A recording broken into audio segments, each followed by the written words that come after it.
Welcome to episode 10 of the Corporate Real Estate Insider. Really cool to be here at the 10th episode already. Time has flown by. Unfortunately, we've got two of the pod members with a little bit of a cold, me included. Going to try and keep the sniffles to a minimum today. We have an exciting episode, a departure from the last two where we've talked about the tough situations to navigate in corporate real estate.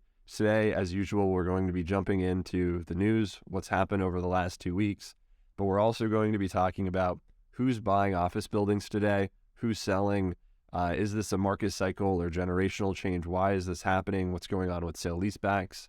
And then we're also going to be spending a little bit of time talking about, as the market shifts to a much stronger tenant market, really across all product types, what are the new provisions that we're seeing tenants secure in lease negotiations?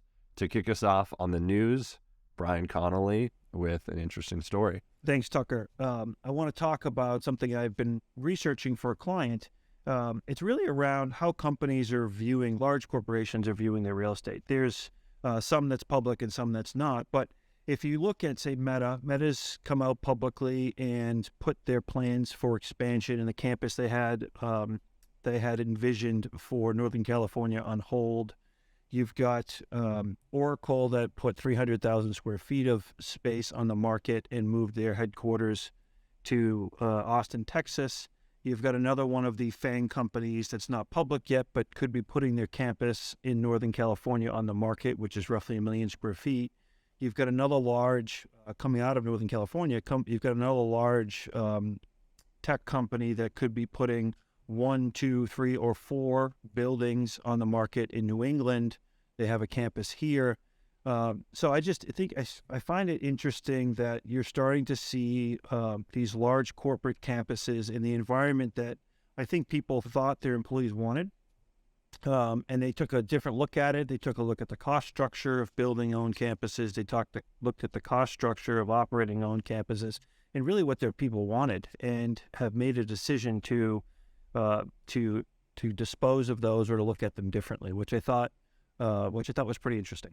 Yeah, it's a really interesting phenomenon of what's going on with all these corporate sale-leasebacks, and it makes a lot of sense, right? I mean, you look at where the cost of capital is, and sale-leasebacks are almost always the cheapest access to capital for all of these companies. But for a lot of these very large FANG companies, it's not even about accessing low cost of capital, because of course, I mean, not everyone's Apple and can issue public bonds at the lowest financeable rates that you're seeing in corporate bonds, period. It's really more like Brian, like you're saying, around the operational structure of the company, right? How do you have a real estate strategy that's more agile than maybe it was 10 years ago, when people, I think, presumed that stuff was just going to continue as usual? So I think for smaller companies, and like really where we're seeing this explosion of sale-leaseback volume, like as we've discussed on the podcast, 2022 is the highest ever volume of sale-leaseback in terms of total dollar value of buildings sold on a sale leaseback basis. But yeah, I mean, it's completely different for these big companies. They're really doing it around portfolio optimization, being in the right amount of space, having the flexibility to relocate and make changes as needed to accommodate their team. Although, Brian, are you suggesting that these folks are selling their campuses empty, or are they leasing them back? They will be empty. As far as I know, the particular companies I've either they're not going to build it, right, and they're just going to sit on the land or sell it, or their buildings will be empty.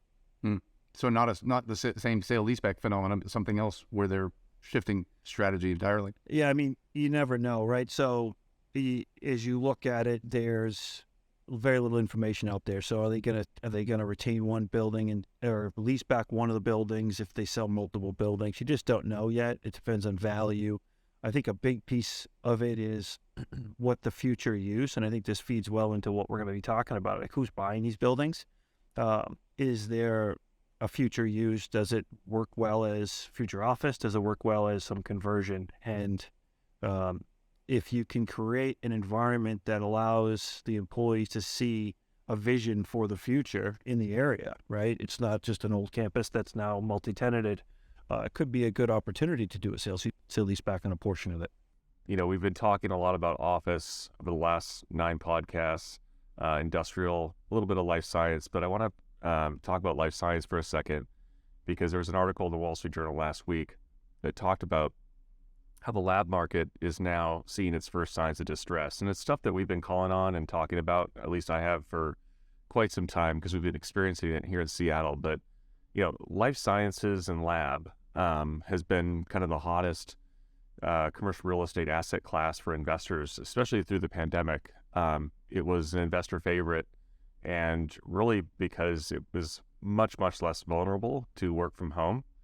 People can't go to their kitchen table and practice science and do experiments, as you can imagine. So that caused a tremendous amount of new supply to be permitted and built. Much of that supply has not yet delivered. It's actually under construction right now. We've got buildings in Seattle that they've done the excavation into the ground, and they're starting to come out of the ground. And so the article was talking about how the market's not only stressed right now, but you have all these developers that during the pandemic, when there was a flood of demand for life sciences space, were like, gosh, this is a resilient asset class. Let's just build more buildings. And so this is like adding a tremendous amount of supply to the market, or will be adding supply to the market when these buildings deliver. But now, given the rising interest rates, which continue to kind of occur, and hopefully the Fed has had their last interest rate raised last week, these companies that are filling some of these buildings, many are venture backed. And given the rise in interest rate, there's a lack of funding for these organizations. And so these companies, many of whom we represent, are forced to moderate their growth and moderate their spend. And so not only do you have all the supply being delivered to the market, but you've got companies not taking as much space as they once would have taken, or even in some cases, they're staying in an incubator type space where it's not really their own particular space, but rather they're in a shared environment, much like a WeWork would be akin to office space. And so just to kind of give you an idea for our listeners, like what this is actually doing empirically to the markets, San Diego in the pandemic had a 3% vacancy rate. It's now up to 5.6%, so almost double. Boston has 5 times the availability that it had during the pandemic, and San Francisco has gone from 5.9% to 8.4%. So we're seeing, and those are our 3 biggest hubs in the country. Seattle's not far behind, but we've almost doubled our vacancy rate as well. And so that's where we are today. And by 2025, the nation will have about 220 million square feet of life science lab space. That's the aggregate of all the supply in the country. Right now, we have about 180 million. So a 40 million square foot increase in supply. And so this is just, I think, indicative of like the world we're in, where we once thought life science was resilient to the whole rest of the world in the throes of like this rising interest rate environment and work from home. But it's starting to play out where it's becoming a tenant favorable market as well. The other piece of this too is that the reason availability in many of these markets have increased so significantly is because of sublease space too. And it's likely we're only going to see more and more sublease space come on the market. And one of the things that is interesting, going back to what Brian was talking about earlier, related to these FAANG companies and very large companies reallocating their real estate, making sales of campuses either on a partial leaseback basis or on a vacant basis, is that a lot of people have thought, hey, look, eventually the sublease space is going to stop hitting the market. And right now, if say you're representing a technology company that is doing a just normal office deal in any major market around the country, there's so much availability of sublease space that you can go in and do a deal at a 50, 60, 70% discount to market. And sometimes you can lock in that pricing for 5 years, 10 years with a termination option and a flexibility. We're of course going to be talking about the new provisions we're getting as the market shifts to a even more tenant favorable market. But it is interesting to think about, when all of this sublease space stops coming to market, what happens? How does that change the landscape for landlord pricing power and all that? And I think a lot of people would have expected that we would already be here, right? I mean, we've been, since the start of COVID, it's been, almost 40 months now, right? You think that would be enough time for these companies to recognize their long-term needs and put their space on the market for sublease. not necessarily find a subtenant, but at least make a decision around that. And I think a lot of the sublease space is, in aggregate volume, is being driven by these, Fortune 100 technology companies that have a ton of space that are subleasing space that they had intended to occupy in 2025, 2026 for growth, now that they've had, massive headcount reductions and slowing in their hiring. The other reason for the delay, too, keep in mind, is that a lot of these companies, when they leased space during the pandemic, the notion in the market, it was so frenetic and the vacancy was so low that there was a fear that if they didn't take the space now, space that they didn't need at present moment, but foresaw the need in the future, it wasn't going to be available. And so a lot of these companies took way too much space than they even needed. And now, especially given the headwinds of the economy and the interest rates, they don't perceive the need to ever become. And so that's part of the reason for the delay, is that they always had too much space, but they intended on filling it. Now they're realizing that that's just not going to be the case. So they're trying to offset. And so we're seeing some delayed space hit the market. Yeah. So I sit here in Boston, the kind of the number one life science market in the country, certainly could be the world. But if you look at East Cambridge, that's kind of the epicenter of the industry, but it's a good bellwether of what we're talking about. It's the highest vacancy rate we've seen in 5 years. To Owen's point, through the pandemic, and certainly before the pandemic, just looking at a chart here, effectively since kind of the fourth quarter of 2018, the vacancy rate in East Cambridge is effectively zero, right? So if you are a company, you're trying to grow, and that's where that's where the epicenter is. So that's where the researchers are, the doctors, that's where all of the VC partners are. That's where everybody you need to be a growing company is kind of based out of there. And as you look at, your growth plans, and you're faced with a building you're in that's fully leased, with zero ability to grow in the buildings around you or your building, you start to take down space defensively. So we went from effectively zero space on the market to 60 subleases in the entire life science market, right? We've got demand that was probably somewhere between 4 and 6 million square feet. It's now about 1.3 million square feet, and 73% of that demand is tenants under 20,000 square feet or 25,000 square feet. So it's these small incubator companies that were a big portion, or it's probably the same percentage of that 4 to 6 million square feet of demand, were these small companies. And now it's just a much smaller pool because there's less funding. So it's really turned that market upside down. Rents have yet to really recover, to be honest. So it's interesting as you look at rents. I think personally, there's a disconnect between the rents and the availability, and it's solely because there hasn't been enough pain in the market. These tenants are predominantly subleasing. The direct vacancy rates are still real low. So as tenants look at it, and their brokers have put in front of them the market's still sitting at numbers that are real healthy, but space isn't leasing. So what does that usually tell? No demand, rents are high. There's probably a correction coming, but we're yet to see a major correction in these rents yet, and certainly in this market. Okay, let me go next. The news story I was going to share is pretty light, but it's interesting. It's a simple little article written in CoStar titled, "As Office Leasing Changes, Hotel Occupancy Follows." And they've got this really cool chart that shows, the change in leasing volume on the horizontal axis and the decline in upper upscale occupancy of hotels on the y-axis. And there's a really positive correlation. These markets that have seen a real drop-off in office leasing volume are also seeing a big decline in hospitality occupancy of these upper upscale, which are the hotels that business travelers typically use. So I guess that's obvious and shouldn't be a surprise. And the chart I'm looking at, most of the markets shown are in the bottom left quadrant. San Francisco leading the pack in a negative way, down office leasing volume down almost 50%, and the upper upscale occupancy down almost 30%.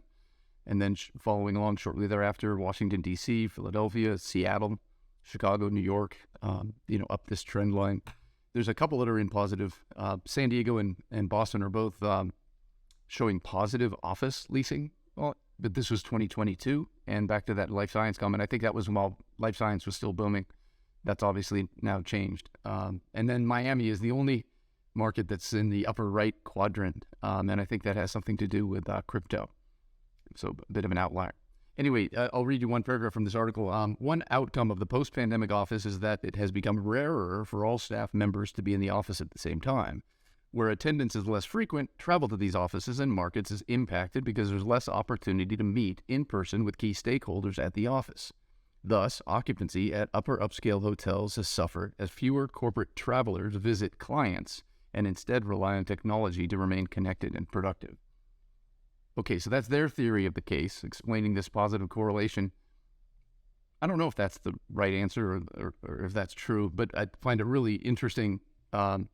It reminds me again that when people aren't getting on a plane and going to meet the client in person, there's an opportunity for the people who will. Yeah, and let this be a message for the civic leaders in those cities that are hit hardest, some of which still are reeling from crime and lawlessness downtown. You know, San Francisco, you mentioned, John, was one of those cities hit hard by this fact that you just talked about, low hotel occupancy. Well, you know, one of these things the cities could be doing to help offset that loss is to encourage tourism and people coming to visit their city. Yet in San Francisco, last week it was announced that Nordstrom, you know, one of the most revered kind of retailers in the country, has decided to close their store in downtown San Francisco due to crime. So let this be a message from me, I guess. I'm not speaking on behalf of the pod, but for me to have these cities, you know, focus on general safety and the quality of their downtowns to help support those businesses and those hotels that are reeling from a lack of occupancy, to encourage tourism. But who's going to go to a city when even a flagship, you know, department store won't even occupy space any longer? I mean, so anyway. There you have it from our resident sheriff and health and safety expert, Owen, who cares deeply about keeping the streets safe. John, let's jump to the next topic.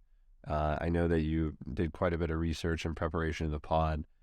Let's help the audience understand, right? On every side of one of these, you know, building, you know, purchase sales, there's a buyer and seller, obviously.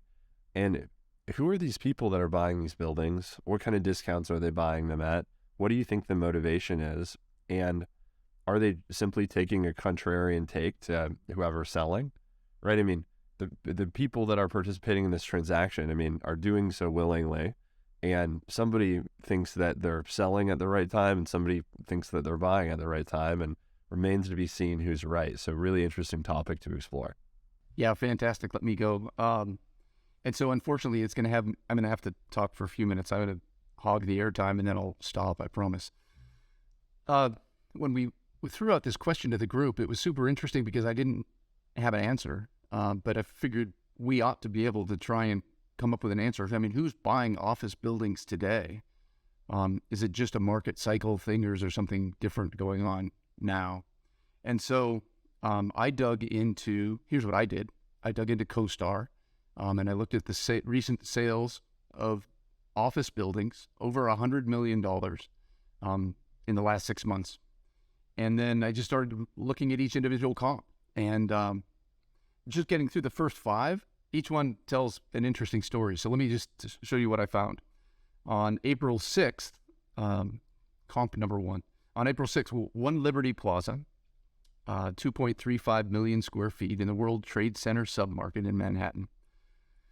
Brookfield Asset Management purchased a 49% ownership interest from partner Blackstone for a total of $490 million. Okay, that's interesting.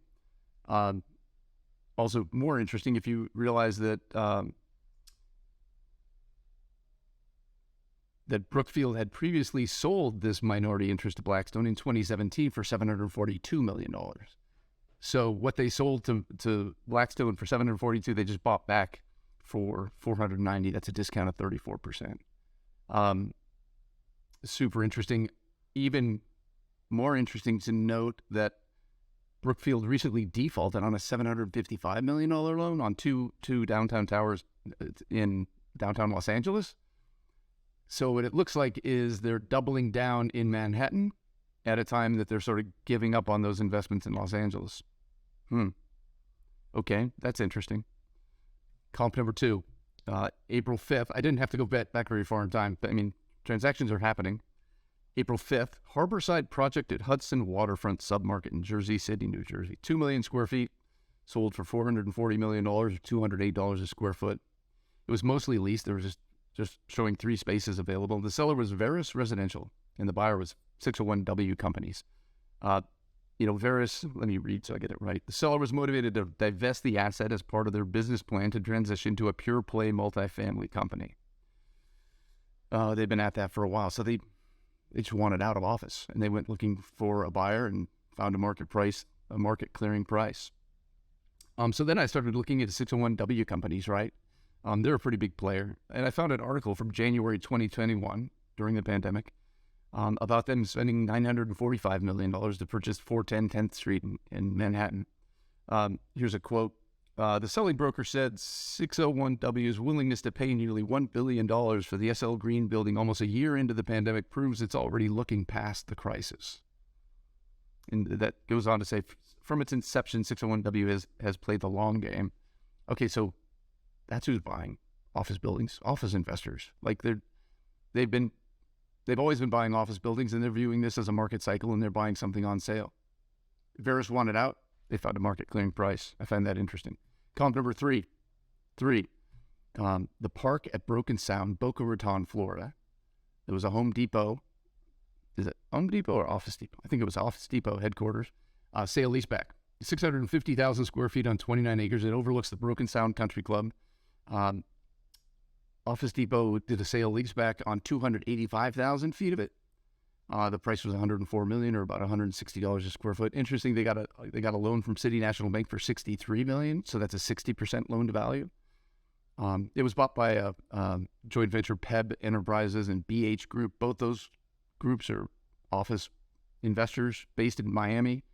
PEB is a private equity family office that's been around doing this 1973.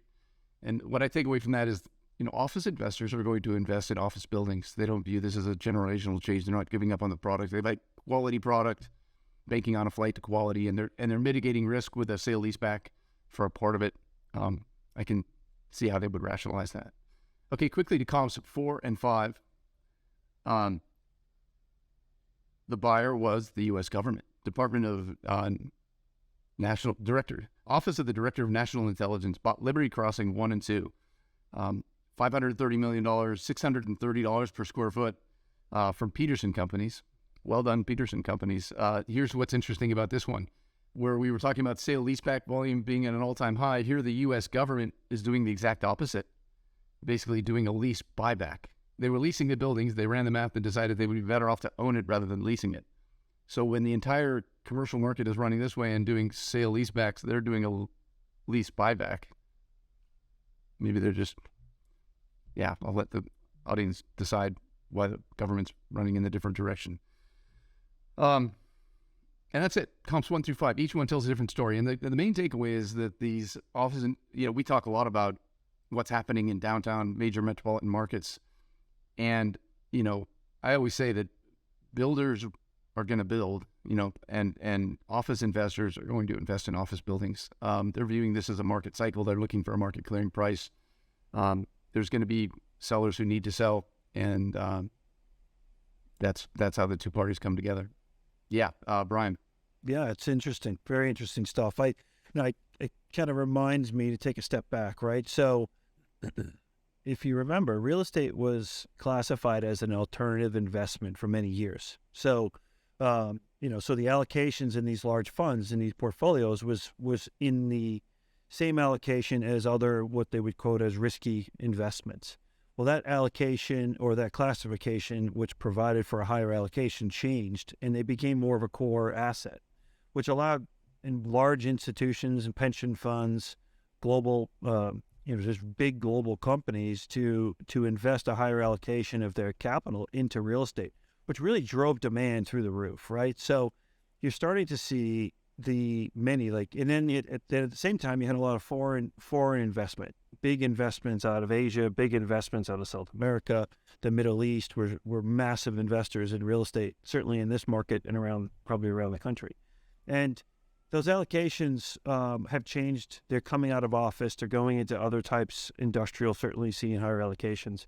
So I think what I'm hearing from you is just, it's a cyclical thing. So there's a flight to quality. Brookfield has owned some of the nicest assets in Lower Manhattan for my entire career. Sounds like they're recommitting the capital to do that.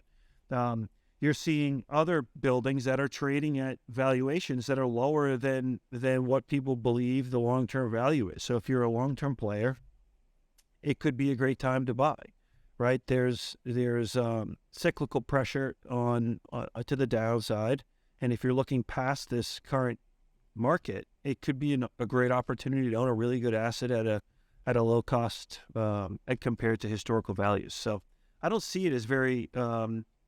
I don't see it as changing the market drastically. I don't think that there's going to be a massive shift in who owns office buildings.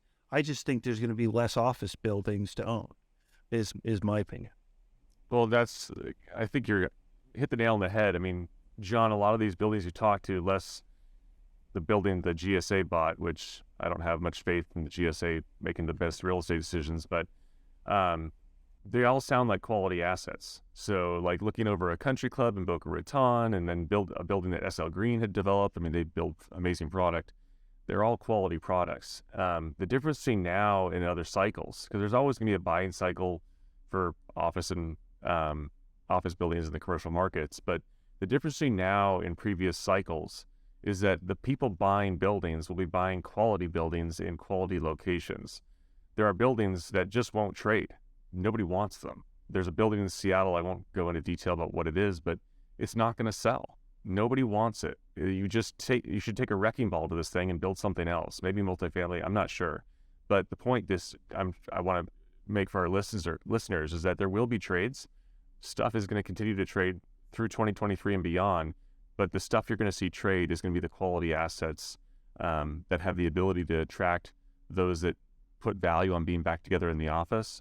And those buildings that are distressed because nobody wants to be in them won't trade. I'm just going to make that case right now. I mean, maybe they'll trade for such as a discounted price that it's a redevelopment, but they won't trade for an office developer or owner to try and reposition it because they're just been proven that they're functionally obsolete. Yeah, at the end of the day, they're looking for returns, right? So look at what's at 350 California Street in San Francisco. It's all over the national news. It's going to sell for somewhere, around 40? I think the number's $40 million. Original estimates were, $120 million. So at some number, there's buyers, right? And then you just had the announcement over the weekend, TPG is buying Angelo Gordon, who's not really an office owner. They have sale leasebacks, right, of corporate assets, but they're buying it for their credit business because they think there's greater return opportunity on the credit side. So they're going after, high credit, investment grade credit companies that Angelo Gordon's been lending to, rather than putting their money into a real estate play, right? So as more money retreats out of office real estate and commercial real estate in general, quite frankly, there's going to be less buyers. The pricing is going to come down, certainly in office, the hardest. I mean, we've seen this act before in retail. Did retail go away? Did the mall go away? No, there's less of them. The ones that are left are better positioned, better tenants, better located, certainly smaller, I think, in general. Maybe that's an answer for some of these office markets. But we've seen this before, and it just the market corrects itself, and I think we'll see the other side of it. It's going to take some time because office leases are so long, but it's gonna happen, and you're starting to slowly see it happen today. An example that I think warrants quick talking point on is Equity Office, Blackstone's office arm, sold two high-rise towers in Santa Ana, which is a kind of lower quality submarket in Orange County. But still pretty centrally located where these towers are, and a part of kind of the major, most prominent CBD area in Orange County, which is a very suburban market. So there's a few different CBDs. And they sold the building at a 40% loss or so to what they had paid for it. And the price of these high-rise office towers, which, I mean, they're quality buildings, probably like a, class B plus type of building or maybe B type building, would cost hundreds and hundreds of dollars per square foot to construct today. The buyer purchased the building for about $145 per square foot. So you think about buildings like that, where if you're buying with a basis of $150 a square foot, and you can maintain 80% occupancy and charge, rents that are in the, high teens annually per square foot, or $1.50 per square foot triple net, which like in that market works out to, $2.50 a foot, $30 a foot, which is a competitive rent in Orange County. If you can do that, you can still generate really attractive returns because you're buying it at a low enough price. So, as we talked about on the last episode, Equity Office has transitioned or I should say Blackstone has transitioned its real estate portfolio ownership to have a very, very small amount of office holdings. And for them, they've had to go to the market clearing price, which is almost always below replacement costs, in order to attract buyers. And in this case, they attracted a buyer at a price well below replacement cost, where that buyer ostensibly believes that they can generate a premium return to, buying short duration treasuries in the 5% range now. So we'll see.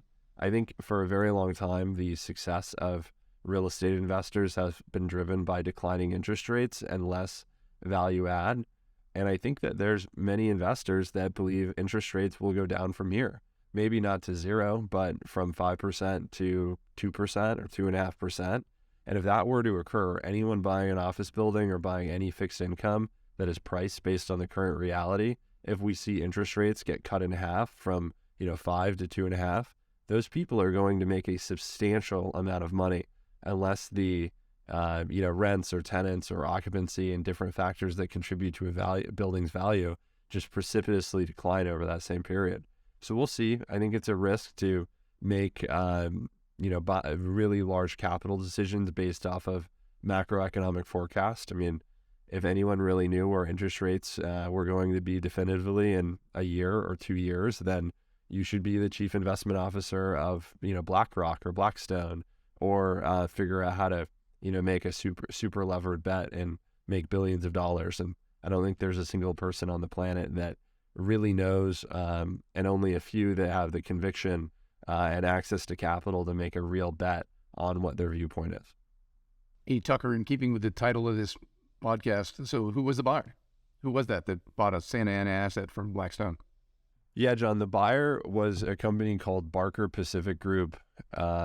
And it looks like they're looking for these types of deals in other markets, and buying select assets that they think are going to have above market returns. So we'll see. I've been sent, as we've talked about on the pod, just given that we're representing companies negotiating office leases, I won't invest in office buildings personally. I just think it's a huge conflict to be a stakeholder in the office market, but as somebody in the real estate community, I get sent investment opportunities all the time, and I've no idea what the investment pro forma for Barker Pacific Group looked like, and they paid a price that I believe there's a very good chance that they have a successful outcome here, just because they were able to acquire the building so inexpensively. But I've seen 3 or 4 different office pro formas over the last couple of months, looking to, raise money or, have me and others that I know invest. And all of the deals have been truly awful, where I look at the pro forma, the price that they're paying, their lease up assumptions, and I look at it, I'm like, these people are going to just completely lose their shirt on these deals. Like, how are they possibly buying this? And, maybe there's some people that model, hey, if we renew all of our tenants at a premium rate with no concessions, then great, we're going to make a ton of money. But that's not the reality that we live in. So, I would definitely caution the, everyday investor from investing in one of these, syndicated office deals. The vast majority of groups that are buying office buildings are incentivized immeasurably to buy these buildings, right? I mean, if somebody gets 1% acquisition fee, or, then it triggers them collecting a 3 or 4% property management fee once they buy an asset, there's a really significant conflict with the asset management business with a lot of the structures. And unless you're investing with somebody that has a really long-term track record and, a fund structure that creates alignment between the sponsor and investor, I'd be really terrified of investing in one of these office deals myself. And also, nor would I, given my position. But if I weren't in this position and was making investments, I would be really deeply nervous.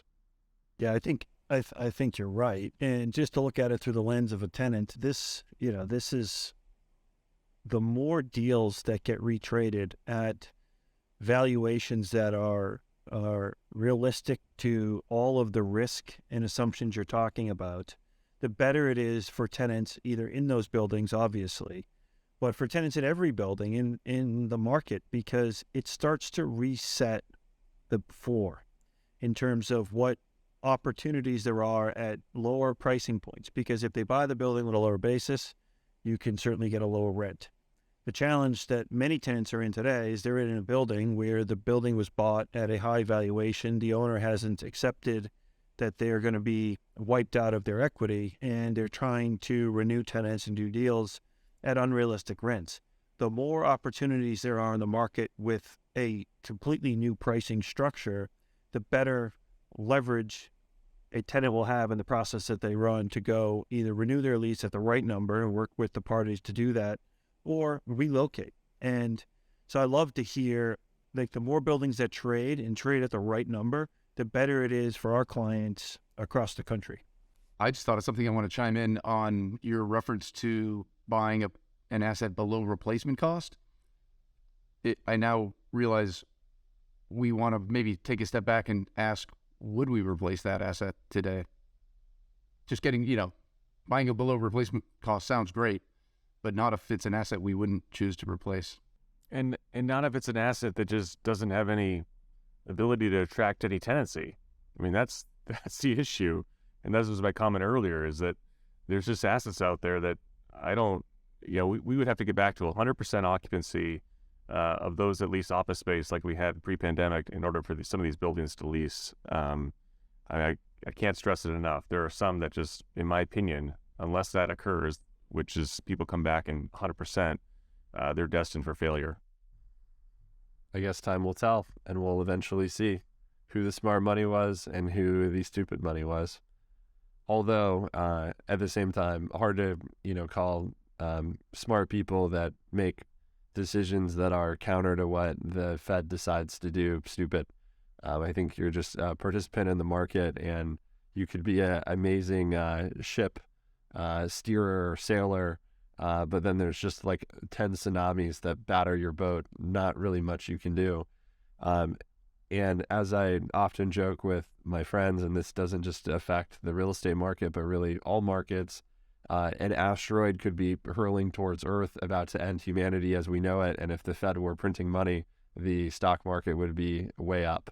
So it's a very, and as we've talked about on the pod, it's a very whiplashy kind of economy these days where, amazing employment numbers. Oh gosh, okay, now the Fed's going to increase interest rates more. The market's down, 4%. And you're scratching your head saying, I thought good news is good news.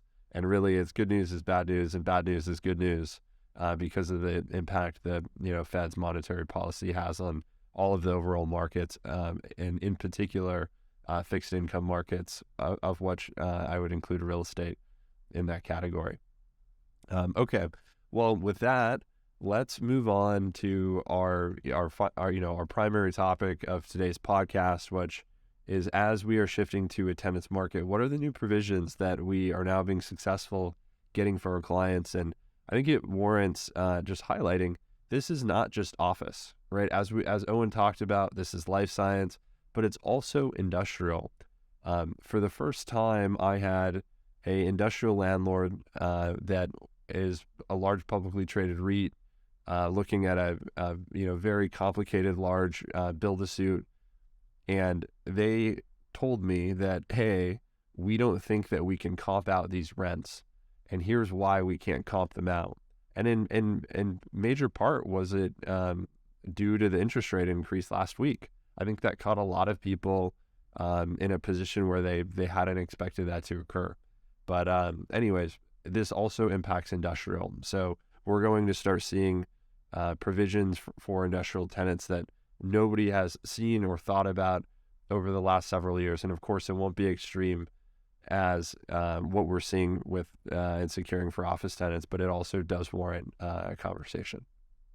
Yeah, and I think based on the asset class, the things that we're achieving now that we weren't before are different, right? So like office spaces, it's a tenant's market. You can get pretty much whatever you want. Whereas other markets, like Tucker referenced, industrial, like I talked about earlier, life sciences, those changes and those things we're getting are a little bit different than office, meaning that they're not as willing to do everything an office owner is willing to do. But I think the biggest thing too, like keep in mind, is that it's not just these nuances, like I'm sure my teammates will talk about like SNDAs and so forth, but some of the stuff is like the most simple things you could possibly think of, which is just shorter terms. So during the pandemic, life science companies had to sign up for 10 years almost. I mean, it was almost as if like the landlords were so bullish on the market and there was so much demand, they just were like, it's a 10-year lease, and if you're not willing to do that, we'll get the next one. Whereas now I've got here in Seattle and throughout the country on transactions I'm working for, I have real estate developers building out space before there's even a tenant. So think about that, like spending hundreds of dollars a square foot to build out a life science lab space that you could walk in tomorrow, put your people in and start working before there's even a perceived demand. Then when there is that demand that comes along, they're willing to do 1, 2, 3-year leases, which is unheard of. We're based on where we were 18, 24 months ago. So some of this stuff is not, I want to stress, like, it's not like the most, like, we're not going to bring something up that's like, oh, this is a unique nuance that has never been seen before. Some of this stuff is the most basic things that just developers weren't willing to do. Termination options is another one we're getting for industrial, life science, and office tenants. Whereas rewind 24 months ago, 36 months ago, they were very hard to come by. And termination options at very little cost relative to what you might otherwise think. So I just want to stress, like, throughout all asset classes, landlords are just trying to become deal makers. Whereas before, they were really driving the ship and restrictive as to what they might offer. Interesting. In addition to shorter term lab leases, I've seen shorter term lab leases with turnkey TIs. I mean, that's just crazy, but that's how desperate some life science landlords are to transact. They're sitting on empty space today. And not only turnkeying the TI, but offering to pay for all of the furniture, office and lab furniture, on top of the tenant improvement contribution. So, and we're seeing that in office buildings too, where in addition to the TI allowances, we're able to request, hey, we want this much money to buy new furniture. And in many cases, assuming we're committing to a long enough lease, that's the case. Oh, and when that happens and the landlord provides you a, $25, $30 square foot allowance to buy furniture, does the ownership of the building retain ownership of the furniture, or are they giving that as a cash allowance for the tenant to buy and own their furniture on their own? Usually it's a cash allowance, and I've had some landlords even tell me with the cash allowance, like, hey, here's your furniture allowance. If you want to spend it on flat screen TVs for your conference room, networking equipment, or heck, throw yourself a party, it's cashed, so unrestricted. And the tenant would retain ownership of anything they spend the money on. Wow. Yeah, that's a big departure from 2019, where you would have been lucky to get, a $5 square foot moving allowance from a landlord. And usually when you did something like that, you were paying for it with a slightly higher rent or something like that. I have also seen that happen. I have seen landlords that previously were willing to provide fully furnished spaces at a premium of maybe 50 cents per square foot per month, now saying, hey, if you'll lease the space, we'll just provide it fully furnished. We'll buy brand new, whatever you want. I haven't seen what you've seen, Owen, so much as, hey, we'll give you $30 a foot to buy furniture, do whatever you want, but more landlords buying furniture, keeping it. And I think part of it is a securitization thing. I mean, if you had a really high credit tenant, then I I doubt that a landlord would care. But if you had a lower quality, lower credit tenant, then I think the landlord really cares about retaining ownership of the furniture. I think that closely relates to when, you're subleasing space. It is so challenging to move unfurnished sublease space right now. And landlords have been looking at the large blocks of space that have been leased or subleased, and a huge portion of it have been move-in ready, already pre-cabled, already pre-furnished spaces that are just low friction, easy, and also inexpensive.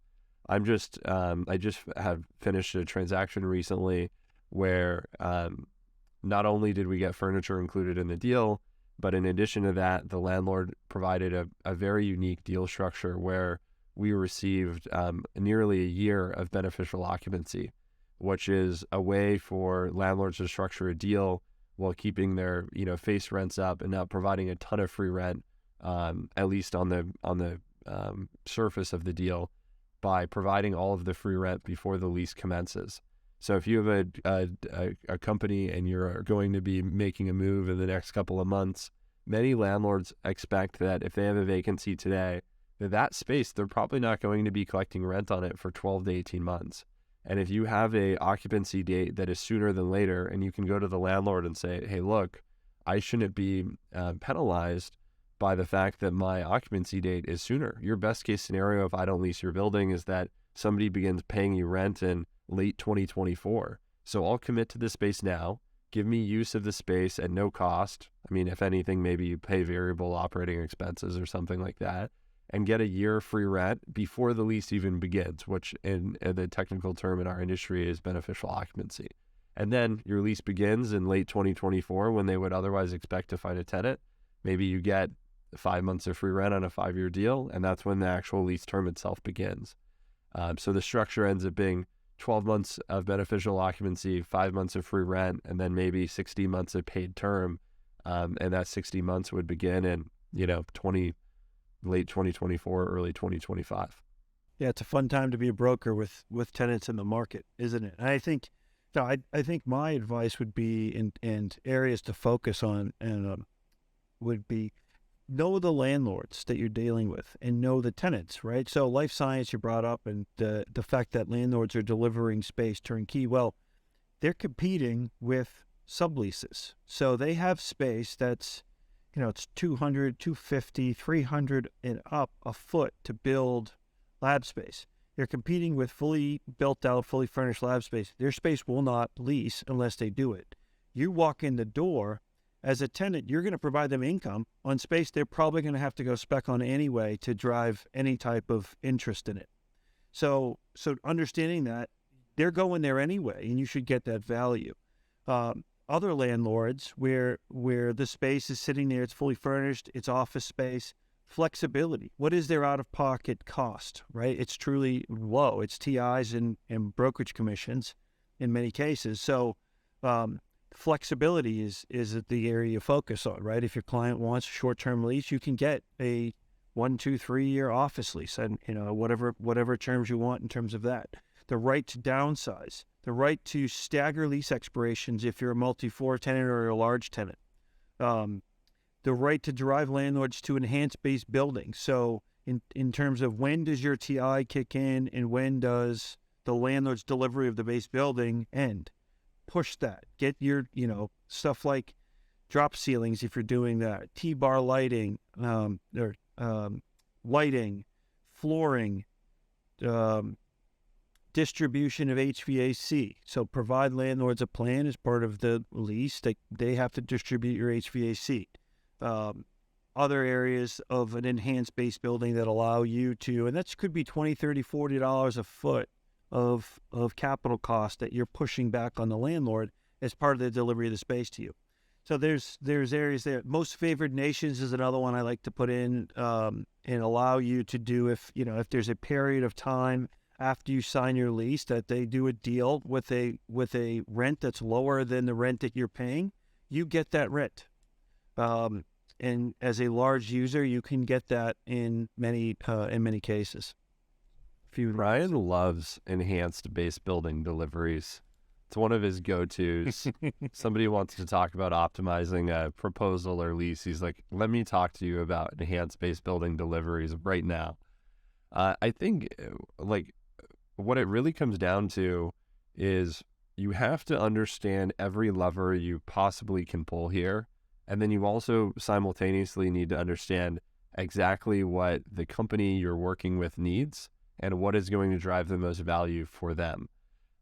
One of the other things that is an interesting phenomenon with all of this sublease space and fully furnished space and space that's move-in ready is that typically when you're negotiating option to terminate, they're usually based on the unamortized costs at the time of termination. So you sign a 10-year lease, you have a right to terminate at the 5th year, and you can terminate based on paying back the unamortized portion of the free rent, tenant improvements, and brokerage commissions. And when there's beneficial occupancy instead of free rent, and there's maybe a structure where you take a lower rent instead of free rent for the duration of the term, no tenant improvements, and brokerage commissions are really the only out-of-pocket cost, then you have the ability to terminate for usually like a month or two of free rent. And when you're negotiating these options, what you're really negotiating is a right to renegotiate down the line, assuming that the termination option is low. Because say that, for some reason, the rent that you negotiate today, it escalates at 3% per year, and in 5 years, the market's deteriorated even further. Well, now you have the right to pay a month or two of rent and completely renegotiate your lease. And these, rights to terminate are becoming extremely common. So it's an interesting structure that only exists now because you can find space that's move-in ready where you're not having to, ask the landlord to provide $150 or $200 per square foot tenant improvement allowance. Let me just respond, Tucker. I do think enhanced base building is a key part of negotiation, but I will broaden it to say most brokers I've dealt with, especially brokers for landlords or landlords themselves, will try to narrow down a negotiation to a pretty basic term sheet, and they'll leave all this cost in the wind for a tenant to absorb later on. I like to front load all of those. In the base building delivery, if you could sign a 10-year lease and you have the landlord contribute an extra $30 or $40 to the delivery, that's $3 or $4 in rent. And I've worked with brokers that get excited if we accept a rent that's 50 cents higher than they offered, but they give us $30, $40 on the back end to deliver the base building. It comes down to really understanding where costs sit. I spend significant time in a negotiation in the operating expense clause. Many brokers just gloss right over it. Why? Because there's massive amounts of cost hidden in operating expenses that you can negotiate out if you actually know what you're doing. And unfortunately, the industry's gotten so weak that many people don't on the tenant side, and landlords do. They're adding fees on top of fees and top of fees. And a lot of landlords are just operators now. They're just in the business to collect fees. What do? We have to dig into that stuff. I mean, insurance provisions, right? It's like the cost of these things that landlords can insure, but they want to push through premiums through to the tenants, right? So it's an area that's of focus to me because there's a lot of value you can drive there, and you still can give a landlord a rent that they can sell into the marketplace and achieve the goals they want at a much lower cost if you really dig in the negotiations and get some of these things we're talking about. One of the things that has been really surprising to me, particularly on the industrial side, is been in some negotiations where we just can't quite get to where we want to get. And I had a recent experience, probably on a 100,000 square foot or so industrial deal in the greater Los Angeles area. And we got a typical response back from a kind of cocky industrial broker of, hey, vacancies 3% in Southern California. This is a great proposal. If you don't like it, too bad. And we had a really aggressive response we submitted, and we sent it in and we said, we didn't even reply with a formal written proposal. We just wrote back and said, we'll move forward based on the below bullets. And in the bullets, we said, all we're looking for is a average rental rate over the duration of the lease, which can be anywhere between 3 and 7 years at landlord's choosing, but we need the average rental spend calculated by, total consideration divided by lease term to be X dollars per month. We didn't provide it per square foot. We just said, like, for example, it needs to be $150,000 per month, triple net or less average rental spend over the duration of the lease. And there are times where you're negotiating and these particularly non-institutional landlords will become extremely attached to what the per square foot rent is. And if you can change it out of a negotiation around what the per square foot rent should be and say, hey, look, I don't care what the market is. This is what our business can afford to pay comfortably for the site. And if you can't do that, then we're going to leave. It's a way to, quickly get to a point where it's less of a negotiation and more of a framing around this is what we need. This is the dollars that our business can afford. And in this particular negotiation, the landlord didn't accept, but they came very close to it. And it's a rent that is easily justifiable as 15-20% below market, which results in millions of dollars of savings on a long-term lease for this particular company. Great job. I think it's a point worth making that the landlord is not the enemy, right? They're an adversarial in the sense that like we're negotiating against them, but there's no point in trying to scorch the earth. We're not out there trying to destroy anybody or any institution, because after all, the tenant and the landlord have to live with one another for the next possibly 5, 6, 7, 10 years. And so I like Tucker's approach, because I was going to suggest earlier that there's no two landlords that are the same in the sense that how they structure a deal and what they consider to be most sacred to them. So, to go out and just send proposals sometimes without actually spending the time to understand who is the owner, what are their motivations? Are they a private investor? Is it a real estate investment trust, otherwise known as a REIT? What are their motivations and how can they best get a deal done?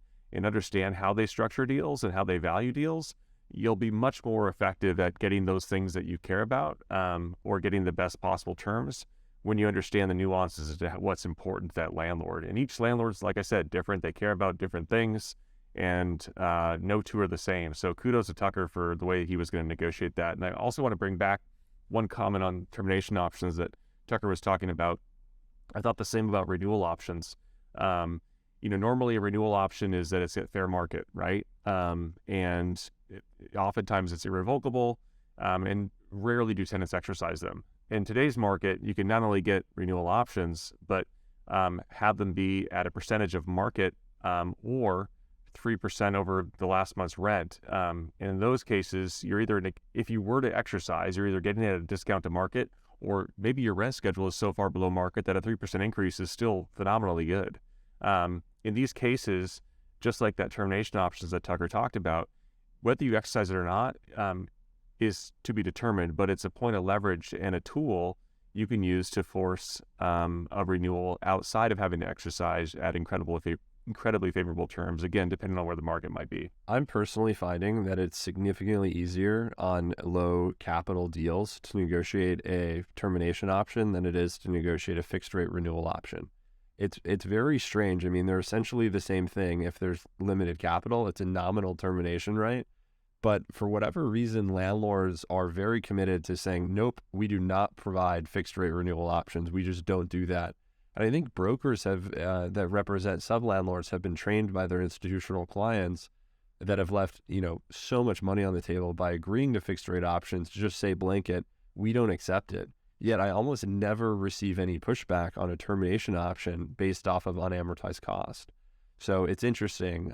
Obviously, if you had the choice between a fixed rate renewal option or being able to terminate at a super low amount, a fixed rate renewal option would be better unless it limits your ability to get upfront concessions. So will be interesting to see how that evolves and whether we'll see fixed rate renewal options become common. It hasn't been common since 2009, 2010 timeframe, where the office market, notwithstanding the current times that we live in, was the most depressed that it had been since the RTC crisis. Yeah, and I think the strategy you can think about too is if fixed rate is a non-starter for the owner for whatever reason, you could look at it differently, right? Because owners love to have floors in their renewal options. It's 100% of market. It's 95% of market. It's no less than the previous year's rent. Okay, well, if we're going to give you a floor, you've got to give us a cap. So maybe it's not a fixed rent option, but it's no higher than 3 or 5% over the previous years or whatever. I've got a great example here, a client about 50,000 feet. Many, many years ago, they were in the kind of mid-teens. We renegotiated during the last downturn to the high single digits. They wanted a floor on the renewal because they were reeling. They had, obviously just lost about 50% of the value of our lease in the renewal. They needed a floor, and we gave it to them. We gave them 100%. It was like an $8.50 start on the new deal. We gave them that's the floor, is that rent, but we required a 5% cap. And come to renewal time, they send us a proposal. Our rent was, around $10, $11 a foot. They send us a proposal in kind of the high teens. So we exercised, and it went so far as becoming a very, I would say it went litigious, is that the right word? When it went to court because they didn't like the renewal option, we ended up winning because they just couldn't believe that the clause prohibited them from getting market rent, and we have multiple renewal options at that fixed cap and collar, and we're going to be in the building for a long time, just exercising our options because of the leverage we had at the time of the renewal. Yeah, can I give a quick hit? Two. I'd be nervous giving a large cash security deposit to an office landlord today.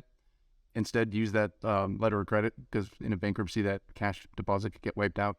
And then I was just going to quickly mention these COLAs. This idea of a fixed 3% annual cost of living adjustment. Very quickly, let me riff on cost of living adjustments. Virtually every lease already allows the landlord to pass through increasing expenses. So what shenanigans are we letting them get away with by calling that fixed annual increase a COLA, a cost of living adjustment? It isn't. It should be called a GMA, a guaranteed minimum appreciation. But in this market climate, I think we shouldn't just default to a fixed 3% bump. Especially on a longer-term lease. I've got a long-term lease I'm doing now where we're negotiating for a 5% increase every 24 months. Get creative. Don't just yield to a 3%. I mean, some landlords were at 4% and 5% fixed annual increases. Let's challenge that too. Okay, with that, let's wrap episode 10. Thanks so much, everyone, for listening. I think the main takeaway of this idea of what can you negotiate today that perhaps you couldn't have negotiated 5 years ago is that there is a really big difference between just executing versus winning. And the difference between a really good outcome and a kind of mild, moderate outcome is really that. You have to have a strategy. You have to understand all the levers you can pull, and you have to be focused on winning instead of just kind of administratively processing a deal. And that's what we see the best real estate departments focused on is how do they really add value versus just survive and push everything ahead. So with that, thanks again for listening to episode 10, and we'll be back with episode 11 soon. Thanks.